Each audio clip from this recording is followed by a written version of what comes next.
여러분은 복음이 무엇인지 아십니까?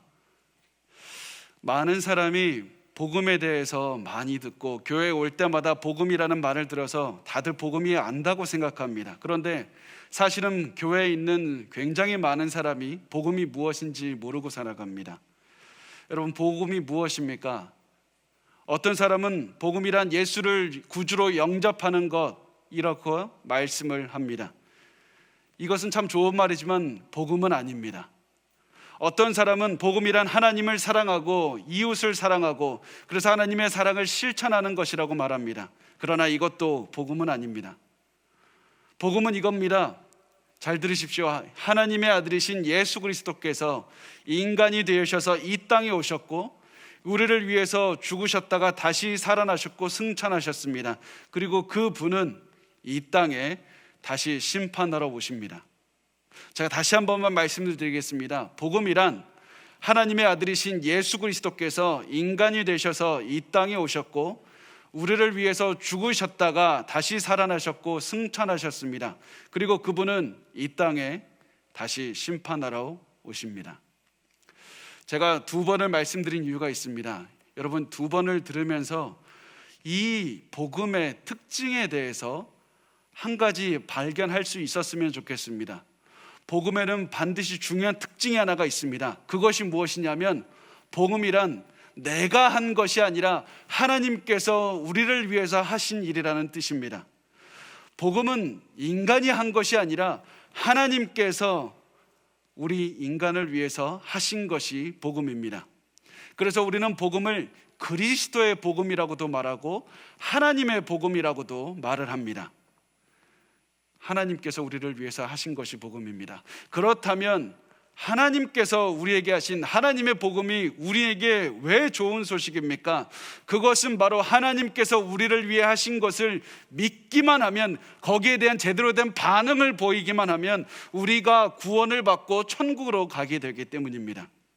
이것이 바로 하나님께서 우리에게 주시는 좋은 소식이 됩니다. 그런데 이 말을 듣고 어떠한 사람들은 이렇게 얘기를 합니다. 복음이 천국에 관한 것, 우리가 예수를 믿어서 구원받고 천국에 가는 것, 결국 나중에 예수의 재림 때 천국에 가는 것이 목적이라면 그 복음이 오늘날 나를 살아가는 오늘 우리와 무슨 상관이 있습니까? 오늘 내가 살아가는 것과 복음이 무슨 상관이 있습니까? 내가 오늘 밥을 먹고 즐겁게 늘 즐기고 내가 만족을 누리는 것과 천국이 과연 무슨 상관이 있습니까? 분명히 우리가 복음을 믿으면 우리에게 오늘날 많은 즐거움이 오게 됩니다. 여러분, 우리가 이 땅에서 복음을 믿게 된다면 그리스도께서 주시는 기쁨과 즐거움을 체험하게 됩니다. 그렇지만 반드시 중요한 것은 우리가 오늘날 복음을 믿어서 느끼는 그 즐거움은 무엇을 가리키냐면 나중에 우리가 천국에 갔을 때 느끼는 그 엄청난 즐거움을 미리 맛보게 해주시는 맛보기에 불과하다는 사실입니다. 복음의 진짜 능력은 오늘 복음을 믿어서 예수 그리스도께서 오늘날 우리에게 주시는 즐거움이 아니라 이것을 통해서 더 미래에 우리가 나중에 천국에 갔을 때 엄청나게 오늘 느끼는 즐거움과는 비교할 수 없을 정도의 엄청난 그 기쁨과 평안과 만족을 체험하게 될 것이다. 이것이 바로 복음의 능력입니다. 그래서 복음의 능력은 오늘날 우리가 살아가는 오늘 하루를 가리키는 것이 아니라 복음의 가장 큰 능력은 나중에 천국에 가는 우리의 예수 그리스도의 재림의 날 천국에 가는 그 날의 소망을 두게 살아가게 만듭니다. 그래서 이것이 복음의 진정한 능력입니다. 우리가 이 땅에서 기쁨과 만족을 체험하기 위해서 복음을 준 것이 아니라 천국에 가면 상상할 수 없을 정도로 큰 기쁨을 누리게 하신다. 그래서 나중에 예수께서 재림하시면 오늘 우리가 느끼는 모든 억울함이 풀어질 것이고 슬픔이 그칠 것이고 영원한 기쁨이 넘치리라. 그래서 복음을 가진 자들마다 다 천국을 바라보게 됩니다. 미래를 바라보게 됩니다. 천국에 대한 소망을 가지게 됩니다. 우리 인생의 가장 중요한 날인 천국에 가는 그날을 꿈꾸면서 살아가게 하는 것이 복음의 능력입니다. 그래서 복음을 믿는 우리 모두, 저를 포함한 우리 모두의 목표가 무엇이냐면 천국을 바라보면서 살아가는 것이고 천국 복음을 전파하는 것이 우리 모두의 목표가 되어야만 합니다. 사람들에게 천국에 가는 것이 굉장히 얼마나 중요한지 말하면서 우린 모두가 다 같이 천국에 가자고 말을 하는 것이 우리 크리스천들의 삶의 공통적인 목표가 됩니다. 이것이 왜 중요하냐면 이 공통의 목표를 가지고 있는 크리스천들이 누리는 교제를 헬라어 그리스어로 코이노니아라고 말하고 한국말로 번역하면 성도의 친교, 성도의 교제라고 말을 합니다. 우리가 보통 성도의 교제라고 말하면 뭐라고 생각합니까? 주일 예배 드리고 나서 같이 사람들이 모여서 옹기종기 모여서 차 마시고 대화하는 것을 교제라고 말을 합니다. 그런데 성경이 말하는 코이노니아는 그것은 아닙니다. 분명히 커피도 마시고 밥도 먹으면서 우리의 삶을 나눈 것이 굉장히 중요합니다. 저도 그런 모임 굉장히 좋아합니다. 그렇지만 그것은 성경이 말하는 코이노니아는 아닙니다. 그러면 코이노니아가 도대체 무엇인가? 코이노니아는 여러분, 여러 사람이 같이 하는 사업과 같은 겁니다. 예를 들면 1세기의 팔레스타인 사람들이 예를 들면 이렇게 두 사람이 우리가 같이 고기잡이 사업을 합시다 이렇게 얘기를 했다고 한번 가정을 해보겠습니다. 이 두 사람이 이제 고기잡이 사업을 시작하기로 결심했기 때문에 갈릴리 바다에서 쓸만한 고기잡이 배 한 척을 둘이서 공동 부담해서 배 한 척을 샀습니다. 그리고 이 배를 구입한 다음에 고기를 잡기 위해서 두 사람이 계속해서 같이 시간을 보내면서 고기를 잡고 또 고기를 못 잡은 날에는 그 경제적인 손해가 왔을 때 손해도 같이 보고 또 고기를 많이 잡은 날에는 경제적인 이득도 같이 보면서 즐거움을 나누는 겁니다. 그래서 1세기에는 이 둘의 관계를 코이노니아라고 불렀고 신학자들은 이 단어를 영어로 파트너십이라고 번역을 합니다. 다시 말해서 성도들이 나누는 교제가 무엇이냐면 사업의 동반자 관계가 바로 파트너십이고 코이노니아라는 겁니다. 그래서 성경은 우리가 모든 사람이 맺는 관계를 코이노니아라고 부르면서 결국 뭐라고 얘기하는 거냐면 우린 다 동반자 관계다, 동업자 관계다, 다 같은 사업을 같이 하는 사람이라고 말을 합니다. 무슨 사업을 합니까? 우리는 천국을 다른 이들에게 전달하는, 전파하는 사업을 같이 하는 사람들인 겁니다. 쉽게 더 설명하면 천국 복음이라는 상품을 더 잘 팔기 위해서 공통의 목적을 가지고 모인 사람들이 바로 교회이고 이 공통의 목적을 가진 사람들만이 나눌 수 있는 깊은 교제가 코이노니아 성도들의 교제라는 사실입니다. 그리고 이 평생 코이노니아를 추구하면서 살았던 사람이 누가 뭐래도 바울이었습니다. 바울은 평생 복음을 전파하며 살았고 가는 곳마다 교회를 개척했습니다. 그런데 그 교회를 개척하는 것이 단순히 사람들이 오늘 하루만은 기쁘고 즐겁고 만족하면서 살게 하려고 교회를 개척했던 것이 아니었습니다. 바울은 복음을 통해서 사람들이 천국에 대한 소망을 갖기를 원했습니다. 그리고 천국에 대한 소망을 가진 사람들이 자신의 동업자가 되기를 원했습니다. 그래서 바울은 자신이 개척한 교회에 사람들과 코이노니아를 누리기를 원했다는 사실입니다. 그리고 그 바울이 그 어떠한 교회보다 가장 많이 코이노니아를 체험한 교회가 누구냐면 바로 빌립보 교회였습니다. 누가 뭐래도 빌립보 교회였습니다. 그리고 이 바울은 이 빌립보 교회에 이렇게 말을 합니다. 빌립보서 1장 3절과 4절 말씀을 우리 같이 읽겠습니다. 시작. 내가 너희를 생각할 때마다 나의 하나님께 감사하며 간구할 때마다 너희 무리를 위하여 기쁨으로 항상 간구함은. 자, 바울이 빌립보 교인들을 생각할 때마다 감사했고 기뻐했다고 말했습니다. 그런데 저는 이 구절을 읽는 순간부터 막혔습니다. 왜냐하면 내가 바울이라면 기뻐하고 감사하지 않았을 것 같은데 이 빌립보 교인들을 생각할 때마다 좀 화도 날 것 같고 불평도 나왔을 것 같은데 바울은 기뻐하면서 감사했다고 말합니다. 제가 왜 그렇게 생각을 했냐면 바울은 빌립보 교회에 대해서 생각할 때 좋아하지 않을 만한 이유들이 꽤 많이 있었기 때문입니다. 우선 그 이유 중에 하나가 바울은 처음부터 그 빌립보라는 지역에 가고 싶어 하지는 않았습니다. 이 사람은 원래 다른 곳에 가고 싶었습니다. 그래서 이곳을 가려고 했고 저곳을 가려고 했는데 계속해서 막혔습니다. 그러다가 이 바울이 환상을 보게 됐고 환상 속에 마게도니아 사람이 나타나서 와서 우리를 좀 도와주십시오, 우리 지역에 와달라는 그런 환상을 보게 되고, 그래서 가게 된 것이 마게도니아 제일 처음에 간 곳이 빌립보 지역이 됩니다. 근데 이 빌립보 지역은 좀 특이했습니다. 한 지역에는 유대인 남자 10명이 있어야지 유대인 회당이라는 곳을 지을 수가 있는 겁니다. 그런데 빌립보에는 유대인 남자 10명도 없이 유대인 수가 굉장히 부족해서 회당도 없었습니다. 바울이 어떤 지역을 처음 가면, 선교하러 가면 가장 먼저 하는 게 회당에 들려서 복음을 전파하는 건데, 이 회당이 없으니까 갈 곳도 없었습니다. 그래서 바울이 이제 내가 어떻게 복음을 전해야 되나, 선교를 어떻게 해야 되나 이렇게 고민하고 있는데, 강가에 보니까 이방인 여자들 여러 명이서 모여서 하나님을 찬양하는 걸 봤습니다. 바울이 그 유대인의 하나님, 그 하나님을 찬양하는 것을 보고 그들을 찾아가서 복음을 전했더니, 놀랍게도 그중 몇 명이서 복음을 받아들였는데 그중 한 명의 이름이 루디아라는 사람이었습니다. 루디아는 아주 비싼 옷감을 파는 굉장히 큰 상인이었습니다. 그런데 루디아는 바울을 만난 후에 모든 집안 사람들도 다 세례를 받아서 예수님께 자신의 삶을 드렸습니다.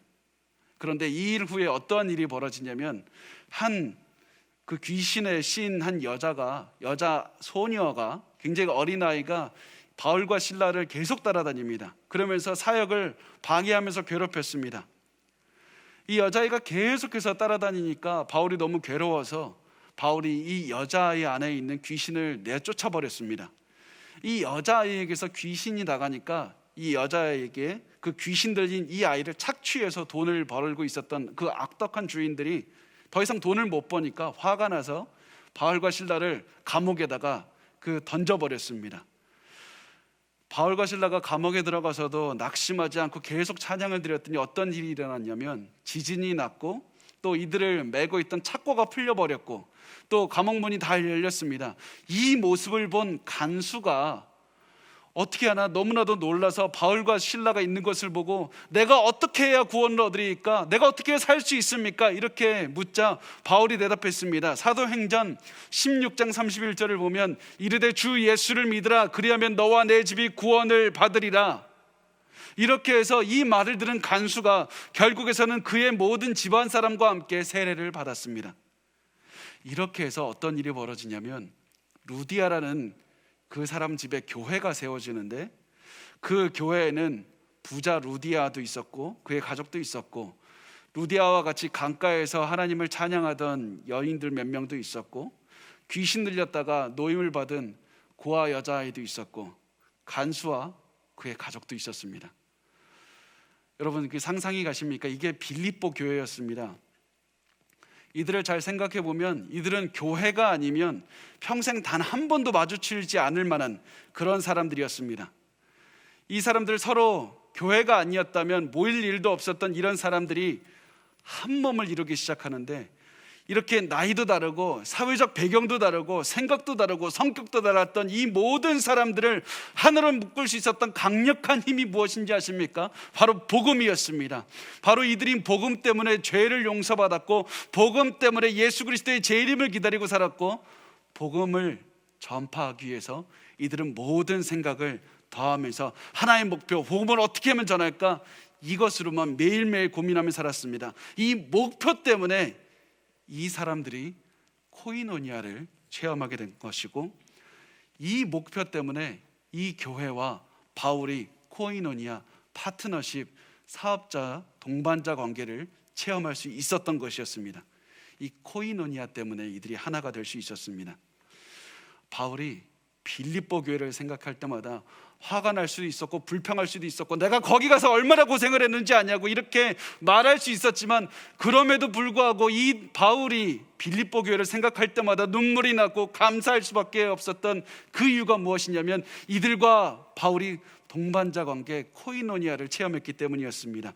이렇게 다양한 사람들이 한 몸을 되어서 예수를 위해서 살아가고, 그 자체가 하나님의 감사의 이유가 됐고, 이 사람들이 바울과 한 몸이 되었다는 것이 감사와 기쁨의 이유였습니다. 여러분, 그리고 우리 호산나 교회 성도들이 가장 중요하게 가져야 되는 것도 바로 이 코이노니아 정신입니다. 여러분, 저를 비롯해서 우리 한 명 한 명을 다 보면, 우리 한 사람씩 다 뜯어보면 공통점이 없을 겁니다. 오히려 세상에서 만났다라면 서로 다른 점이 너무나도 많아서 우리가 교제하고 그렇게 만나지 않았을 것 같은 사람들이 훨씬 많을 겁니다. 그럼에도 불구하고 우리가 이 자리에서 같이 공동체로 예배드리는 이유가 무엇입니까? 성령께서 우리에게 복음의 능력을 체험하게 하셨고, 우리 모두를 복음을 전파하는 사업을 같이 하도록 묶어주셨기 때문입니다. 이제부터 우리가 해야 되는 일은 무엇이냐면, 같이 동반자 정신을 가지고, 동업자 정신을 가지고 세상을 살아가는 것입니다. 우리가 이 세상에서 동업자, 사업을 같이 하는 그런 사람이 있다면, 여러분, 그 사람이, 동업자가 몸의 컨디션은 어떤지, 혹시 사업을 처음 시작할 때 그 열정이 계속 유지하고 있는지, 아니면 사업의 목표를 어떻게 지금 측정하고 있는지, 계속해서 동업자가 어떻게 살아가고 있는지 확인하지 않겠습니까? 왜 그렇습니까? 사업의 성공 여부가 바로 동업자의 상태에 달려있기 때문입니다. 그리고 우리 모든 성도가 동업자 정신을 이룰 때 우리는 하나가 될 수 없고, 이 동업자 정신, 서로가 같이 동업하고 있다는 그 정신을 가지고 있을 때 우리는 코이노니아, 바로 이 하나님께서 주시는 기쁨의 관계를 체험할 수가 있는 겁니다. 그때 비로소 우리는 하나가 될 수 있습니다. 여러분, 그리고 반드시 기억하십시오. 코이노니아는 단순히 교회에만 필요한 것이 아닙니다. 가정에서도 반드시 이루어져야 됩니다. 여러분, 다시 말씀드립니다. 코이노니아는 가정에서도 반드시 이루어져야 됩니다. 많은 부부가 착각하는 것이 있습니다. 부부는 사랑하는 관계면 된다, 이렇게 생각합니다. 그런데 여러분, 부부는 하나님께서 그냥 둘이서 사랑하고 그것으로 끝이라는 말씀을 아무 데서든지 한 적이 없습니다. 하나님께서는 부부가 하나님의 그 사업을 더욱더 긴밀하게 하기 위해서 더욱더 긴밀하게 관계를 엮어주신 그런 관계입니다. 그래서 부부가 매일 해야 되는 것은 단순히 서로 사랑하는 것으로 끝나는 것이 아니라, 매일 말씀을 묵상하고 복음을 묵상하고 복음을 어떻게 하면 더 잘 전할 수 있을까, 이것을 고민하면서 서로 격려하면서 살아가야 됩니다. 가정에서 이 목표를 잃지 않을 때 가정은 비로소 화목할 수가 있는 겁니다. 많은 가정이 다투는 가장 근본적인 이유에 뭐가 있는지 아십니까? 부부 중 한 사람이나 부부 두 사람 다 이 코이노니아를 잃어버릴 때 반드시 다툼은 시작이 됩니다. 반드시 두 사람의 관계는 멀어질 수밖에 없습니다. 가정을 이끌어가는, 화목하게 이끌어가는 힘은 부부의 사랑이 아니라 복음에 대한 헌신입니다. 복음을 붙잡고 있으면 절대로 부부가 멀어지지 않습니다. 복음을 전달하려는 목표를 잃어버린 순간 가정에서 다툼은 시작이 됩니다. 여러분, 자녀 양육도 마찬가지입니다. 우리는 자녀를 생각할 때마다 하나님께서 주신 좋은 선물입니다. 아름다운 선물입니다. 여기에서 끝이 납니다. 분명히 하나님께서 자녀는 우리에게 주신 너무나도 소중한 선물입니다. 그러나 그 어떤 선물을, 왜 우리에게 그 선물을 주셨는가? 그 선물을 주신 이유는 여러분이 그 선물을, 복음을 전하는 파트너로 키우게 하기 위해서입니다. 단순히 이 아이가 사랑으로 품는 것 이상으로 자녀를 키워서 부모와 함께 복음을 전하는 사업의 동반자, 코이노니아 관계를 맺게 하기 위해서 여러분에게 자녀를 주신 겁니다. 그런데 만약에 이 코이노니아 관계가 자녀하고 맺어지지 않는다면 우리는 자녀와 성장하면서 영적인 관계가 맺어지지 않을 것이고, 조금씩 서로 멀어지게 될 겁니다. 여러분, 부모의 사랑으로 가정을 하나로 묶을 수 있다고 그렇게 오판하면 안 됩니다. 우리 가정을 하나로 묶을 수 있는 단 하나의 힘은, 단 하나의 강력한 끈은 복음을 전하기 위한 파트너십, 그거밖에 없습니다. 바울은 내가 너희를 위해서 기뻐하며 기도할 수 있는 이유가 빌립보 교회가 처음부터 복음을 전하기 위한 파트너였다. 그것 때문에 우리가 하나로 묶였다. 그 처음부터 너희가 우리와 함께 할 수 있었던 이유가 바로 파트너였기 때문이다. 이렇게 말을 합니다. 이 말씀이 빌립보서 1장 5절에 나옵니다. 우리 같이 읽겠습니다. 너희가 첫날부터 이제까지 복음을 위한 일에 참여하고 있기 때문이라. 여기서 어디서 파트너라는 말이 나옵니까? 복음을 위한 일에 참여하고 있다고 말하는데, 이 참여한다는 말에 바로 코이노니아에서 나온 말입니다. 복음을 너희가 처음 믿은 날부터 지금까지 빌립보 교회 성도들은 그리스도의 복음을 전하는 일에만 모든 신경을 집중했습니다. 그랬기 때문에 그들은 고난 중에 기뻐할 수 있었던 겁니다. 여러분 기억하십시오. 그들이 복음을 전하는 일에 매진한다고 해서 그 사람들의 관계가 무조건 다 좋다, 무조건 어떠한 어려움도 없고 다툼도 없다, 이것이 아닙니다. 이들 가운데에서도 다툼이 있었습니다. 그런데 이런 다툼을 생각해 보니까 우리가 전하는 복음을 전하는 사명에 비하면 너무나도 작아 보였습니다.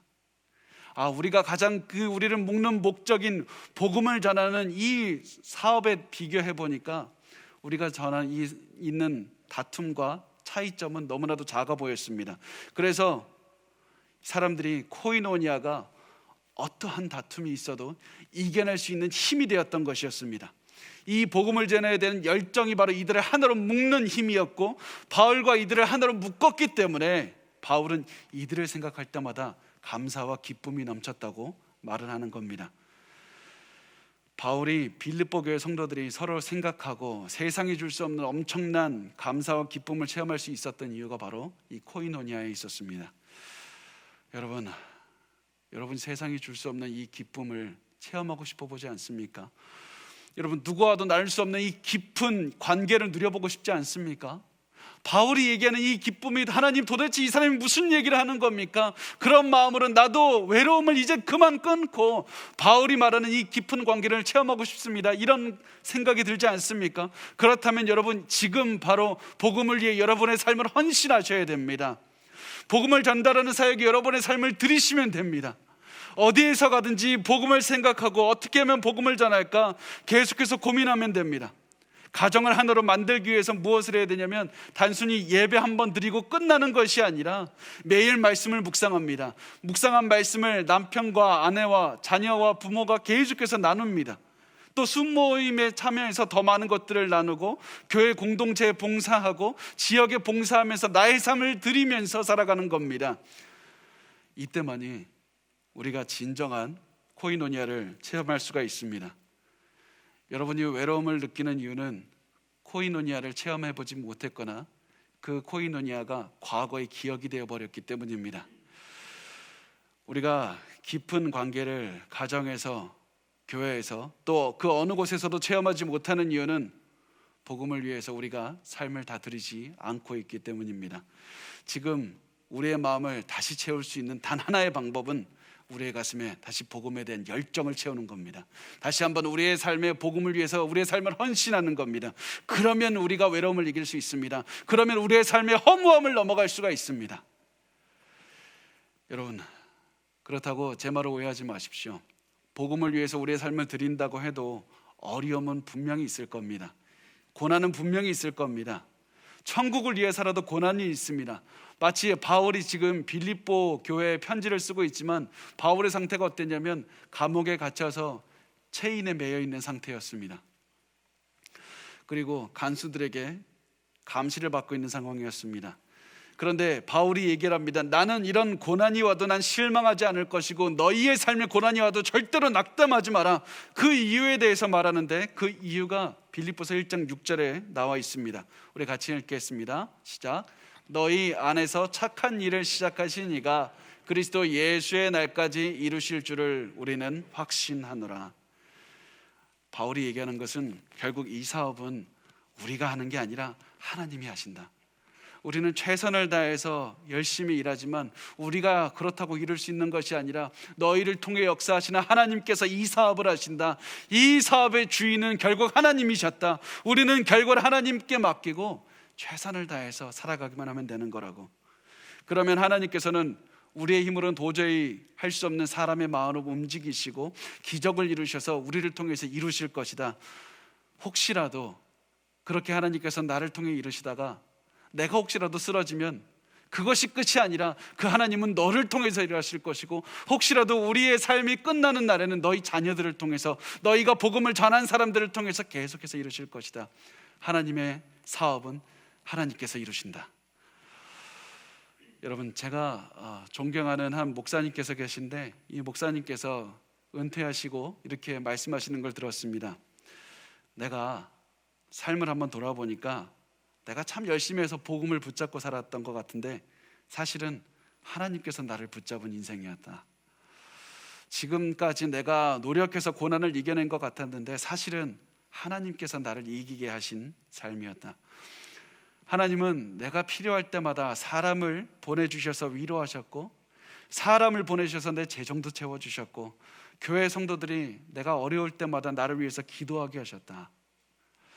내가 무엇이라도 하고 싶어서 하려고 했는데 할 줄 아는 게 없어서 최선을 다해서 말씀을 가르치기만 했더니 말씀을 배운 성도들이 그 말씀을 가지고 각자 일터에서 복음을 전하게 하셨다. 지금까지 내 삶의 모든 것이 하나님의 은혜였고 내 삶에 있는 가장 좋은 것들도 다 하나님께서 주신 것이었다. 이렇게 말씀하시는 걸 들었습니다. 여러분, 이 말을 지금 바울이 하고 있는 겁니다. 지금 내 사역은 감옥에 갇혀서 다 막힌 것 같고 다 멈춰버린 것 같고 아무것도 이룰 수 없는 것 같지만 하나님께서는 너희들을 통해서 역사하고 계신다. 하나님께서는 너희들을 통해서 엄청난 일들을 이뤄가고 계신다. 내 삶의 가장 좋은 일들은 너희들을 통해서 하나님께서 이뤄가고 계신다. 그리고 그 하나님께서 예수 그리스도의 재림의 날까지 복음을 증거하는 사업을 계속해서 퍼뜨려가고 계실 줄을 나는 확신한다. 하나님께서 하시리라. 하나님을 믿으라. 하나님께서는 반드시 선한 일을 시작하셨으니 그 끝도 하나님께서 이루실 것이다. 이렇게 바울은 얘기를 하고 있는 것이었습니다. 우리 빌립보서 1장 7절 말씀을 우리 같이 읽겠습니다. 시작. 내가 너희 무리를 위하여 이와 같이 생각하는 것이 마땅하니 이는 너희가 내 마음에 있음이며 나의 매임과 복음을 변명함과 확정함에 너희가 다 나와 함께 은혜에 참여한 자가 됨이라. 여기서 바울이 코이노니아를 누리는 그 사람들에 대해서 느끼는 감정을 말을 합니다. 어떤 마음을 갖고 있었냐면 바울이 너희가 내 마음에 있다고 말을 합니다. 어떻게 보면 굉장히 우리가 보기에 흔한 그런 표현인데 사실은 이 표현은 헬라어 표현으로 보면 굉장히 깊은 표현이 있었습니다. 당시 그 헬라 사람들은 그 헬라어를 표현하는 그 히브리 사람들 마음이 어디 있다고 생각을 했냐면 우리는 보통 마음이 여기 있다고 생각하거나 뭐 여기 있다고 생각을 하지만 그 사람들은 마음이 여기 있다고 생각을 했습니다. 마음은 단순히 감정이 시작되는 것이 아니라 한 사람의 중심에 있는 겁니다. 내 생각의 중심, 내 사랑의 중심, 내 몸의 중심이 바로 마음이었습니다. 그래서 바울이 너희가 내 마음속에 있다는 말은 너희에 대한 나의 감정이 다 있고 앞으로도 내가 너희를 위해서 최선을 다해서 내 영혼과 내 몸과 내 전부를 다해서 너희를 위해서 헌신하겠노라. 너희가 내 가운데 있다라고 말을 하는 것이었습니다. 그래서 너희가 내 마음에 있다는 것을 통해서 바울이 그들을 향한 결단을 표현했고 그들을 위해서 모든 것을 다하겠다는 그런 헌신의 마음을 표현했던 것이었습니다. 이것이 바로 코이노니아 관계를 체험한 사람들에 대한 바울이 느끼는 그런 마음이었습니다. 이것이 바로 사랑의 관계였습니다. 여러분, 이런 관계를 체험한 적이 있습니까? 제가 한 여성의 이야기를 들은 적이 있습니다. 이 여성이 어떤 삶을 살았냐면 결혼도 하기 전에 그 대학생 때 그 어떤 남자와 관계를 갖게 되어서 아이를 임신하게 되었다고 합니다. 임신 소식을 듣자마자 남자가 그 남자의 부모님과 함께 아이를 낙태하라고 그렇게 계속해서 압력을 주었는데 이 여성이 너무나도 힘들었습니다. 어떻게 해야 될까? 굉장히 괴로워하고 있었는데 이 여성이 다니던 교회 목사님과 주위 목사님들의 도움으로 겨우겨우 아이를 낳아서 예쁜 딸을 낳을 수가 있었습니다. 그렇게 해서 혼자 싱글 마음으로 아이를 키우고 있다가 겨우겨우 또 시간이 지나서 좋은 사람을 만나서 하나님께서 또 좋은 사람과 결혼할 수 있도록 허락해 주셨습니다. 또 시간이 지났습니다. 이 여성이 낳은 딸을 잘 길러서 결국에서는 그 딸이 결혼하는 시간이 왔고 그 딸은 또 시간이 흘러서 손녀를 낳는 그런 시간이 나왔습니다. 그래서 이 여인이 그 손녀를 품에 안았는데 그때 뭘 느꼈냐면 가슴이 확 녹아지면서 온몸이 녹듯이 따뜻해지면서 눈물이 막 났다고 합니다. 그래서 내가 왜 이런 눈물이 날까? 이해를 하지 못하겠는데 내가 왜 눈물을 날까 고민을 해봤더니 이 여인이 느꼈던 게 그거였습니다. 내가 이 아이가 나오기까지 내가 엄청난 두려움과 어려움을 다 이겨냈고, 그래서 그렇게나 원하던 인생을 내 딸이 살고 있고 그 딸이 잘 살고 있다는 증거가 바로 이 아이구나. 이 아이가 그래서 내 가슴에 안기는 순간 그 아이를 위해서 내가 지금까지 너가 태어나기 위해서 엄청난 노력을 했지만 앞으로 너를 위해서 내 삶을 헌신하겠다, 너를 위해서 최선을 다해서 너를 지켜주겠다, 이런 마음이 들었다는 것이었습니다. 저는 이 인터뷰를 보면서 바울의 마음이 이랬겠구나, 바울의 마음이 이렇겠구나. 바울이 이 사람들에게, 빌립보 교인들에게 복음을 전하기 위해서 모든 고생을 다했고 자기의 목숨까지 잃을 만한 그런 상황에 있었습니다. 그리고 이제는 어떤 상황이 왔냐면 빌립보 교회 그 사람들이 복음을 위해서 바울과 함께 싸우고 있는 그런 모습이 된 겁니다. 복음의 파트너가 된 겁니다. 그래서 바울이 지금 얘기하는 것은 지금까지 너희들에게 모든 것을 주었지만 앞으로는 너희를 위해서 모든 것을 더해서 싸울 것이고 앞으로 우리 서로를 위해서 같이 싸우자고. 그래서 바울이 얘기했던 것은 너희가 내 마음 안에 있다, 너희가 내 마음 안에 있다, 그렇게 표현을 한 것이었습니다. 그러면서 또 중요한 것은 바울이 코이노니아를 또 말합니다. 제가 강조하는 것이 아니라 인위적으로 넣은 것이 아니라 계속해서 바울이 코이노니아를 계속해서 말하고 있는 겁니다. 어디서 나오냐면 바울이 너희가 다 나와 함께 은혜에 참여한 자, 이런 표현에서 나옵니다. 어디서 나옵니까? 은혜에 참여했다는 말에서 참여했다는 말이 코이노니아에서 나온 말입니다. 그래서 바울이 얘기하는 것은 너희가 은혜 안에서 우리가 파트너십 맺었다, 같이 동업하는 관계다. 바울이 고난 중에서도 복음을 향한 열정, 코이노니아가 바로 이 그리스도인들과 바울을 묶는 하나의 끈이었던 사실이었습니다. 여러분 기억하십시오. 우리가 어떠한 것도 우리 가정을, 우리 교회를 하나로 묶을 만큼 강하지 않습니다. 복음을 체험하고 복음을 위해서 살겠다는 그 헌신과 결단만이 우리 가정과 우리 교회와 우리 모든 공동체를 하나로 묶을 수 있을 만큼 강력합니다. 자, 우리 빌립보서 1장 8절 말씀을 같이 읽겠습니다. 시작. 내가 예수 그리스도의 심장으로 너희 무리를 얼마나 사모하는지 하나님이 내 증인이시니라. 그러면서 바울이 너희가 얼마나 소중한지 그 마음을, 내가 너희를 사모한다고 말을 합니다. 그런데 사모한다는 말이 무슨 의미냐면 헬라어는 그 의미가 내장기관, 창자, 이런 것을 말합니다. 내 몸 안에서 가장 깊은 내장기관에서부터 너를 사랑한다. 내 이 말은 무슨 얘기냐면 내 감정을 다해서, 내 정신을 다해서, 내 몸체를 다해서 너를 사랑한다고 말합니다. 그리고 바울이 이들을 사모하는 것이 바로 그리스도의 심장입니다. 무슨 얘기냐? 내가 그리스도의 심장으로 너희를 사모한다라고 하는 말을 잘 생각해 보시면 아까 심장이라는 말은 사람의 가장 중심에 있는 것이라고 말씀을 드렸습니다. 그래서 바울은 그리스도의 중심에서부터 그들을 가장 사모하고 그들을 강렬하게 가장 원한다고 말하고 있는 것이었습니다. 그리고 이 말은 놀랍게도 그리스도께서 바울을 통해서 성도들을 얼마나 사랑하고 있는지 증명하는 그런 모습이었습니다. 그리스도께서 바울을 통해서 내가 너희들을 이만큼 사랑한다고, 너희들이 내 가슴 속에 있고 내 마음 속에 있고 내 중심에 있고 내가 너희들을 이렇게 지켜주겠다, 이런 사랑의 표현이 바로 그리스도의 심장을 통해서 너희를 내 창자 속에 넣을 만큼 사랑한다, 이렇게 표현한 것이었습니다. 여러분, 우리에게 주신 그 사명인 복음을 위해서 살아가고 복음을 전파하며 살아갈 때 그리스도께서 우리를 하나로 묶어주실 뿐만 아니라 서로의 손길을 통해서 예수님이 우리를 얼마나 사랑하시는지 체험하게 하시고 만져주시고 위로하신다는 사실입니다. 이렇게 그리스도의 심장을 가지고 사랑을 체험한 바울은 성도들을 위해서 기도하면서 이 본문을 끝을 나게 됩니다. 빌립보서 1장 9절 말씀을 우리 같이 읽겠습니다. 시작. 내가 기도하노라 너희 사랑을 지식과 모든 총명으로 점점 더 풍성하게 하사. 바울은 가장 먼저 성도들의 사랑이 계속해서 풍성하게 된다. 풍성하게 돼서 한계가 없습니다. 모든 한계를 뛰어넘을 만큼 하나님께서 엄청나게 많이 주시기를 원한다. 사랑이 끝도 없이 넘쳐나기를 원한다고 말합니다. 그런데 하나님께서 우리에게 주시는 사랑은 단 한 번도 막연한 감정만을 주신 적은 없습니다. 하나님께서 우리에게 주시는 사랑은 바로 하나님에 대한 지식이 동반되는 사랑입니다. 하나님이 누구이신지 알면 그 하나님에 대한 사랑이 넘쳐나고, 하나님께서 단순히 교과서에 읽듯이 그런 지식이 아니라 하나님이 누구신지 내가 체험하게 되고, 그 내가 체험한 하나님은 더욱더 그 하나님에 대한 사랑으로 이어지게 돼서 지식이 커질 때 하나님에 대한 사랑도 커지는, 계속해서 지식과 사랑이 넘쳐나게 된다는 겁니다.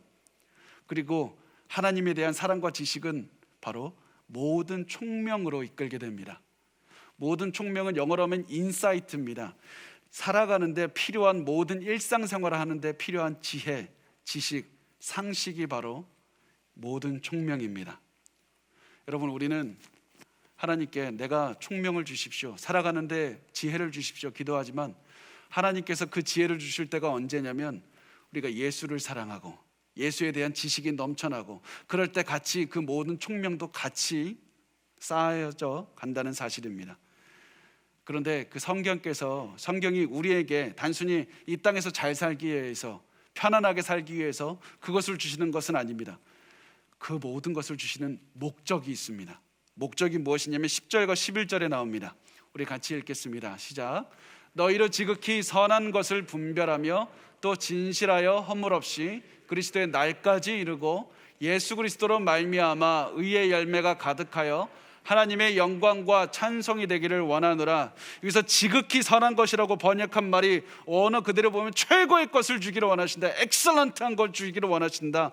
사랑과 지식과 총명을 주시는 목적은 단순히 우리가 옳고 그름을 분별하기 위한 것이 아니라 우리에게 최선의 것이 무엇인지 알게 하시는 분별의 능력을 주신다는 겁니다. 우리가 최고의 선택이 우리의 삶 속에서 무엇을 선택해야 될까 알지 못하고 있을 때 우리에게 최고가 무엇인지를 선택할 수 있는 판단력을 주시는 겁니다. 이 판단력을 주시는 목적이 무엇인가? 그리스도의 재림의 날에 너희가 깨끗하게 살아가기 위해서, 깨끗하게 서기 위해서, 불순물이 쌓이지 않고 너희가 하나님 앞에서 진실하게 허물 없이 서게 하기 위해서, 이것이 바로 하나님께서 우리에게 매일매일 하나님 내가 무슨 선택을 해야 됩니까? 어떠한 선택을 해야 됩니까? 이렇게 기도할 때 하나님께서는 이 선택을 하면 예수 앞에서 허물 없이 깨끗하게 불순물이 없이 설 수 있다. 매일매일 그런 삶으로 우리를 인도해 주신다는 겁니다. 이것이 바로 바울이 빌립보 교회를 했던 기도였고, 제가 여러분을 위해서 하는 기도입니다. 여러분 모두가 예수 그리스도의 그 재림의 날을 바라보면서 우리 모든 성도가 복음을 중심으로 복음을 전파하며 우리가 한 몸으로 살게 하소서. 그것이 제가 여러분을 위해서 매일 드리는 기도입니다. 오늘 말씀을 준비하면서 한 목사님께서 자기 자신이 굉장히 어렸을 적에 겪었던 일을 해주셨던 그 기억이 났습니다. 그 목사님이 어릴 적에 할머니에게 영화를 보러 가자고 그렇게 같이 졸랐더니 할머니가 나 영화 보러 가지 않겠다, 영화 보러 가지 않겠다. 그래서 목사님이 할머니에게 할머니 왜 영화 보러 가지 않아요? 영화 싫어하세요? 그렇게 물었더니 할머니가 이렇게 대답했다고 합니다. 예수님이 다시 오셨을 때 내가 영화 보고 있는 모습으로 예수님을 맞이하고 싶지는 않아.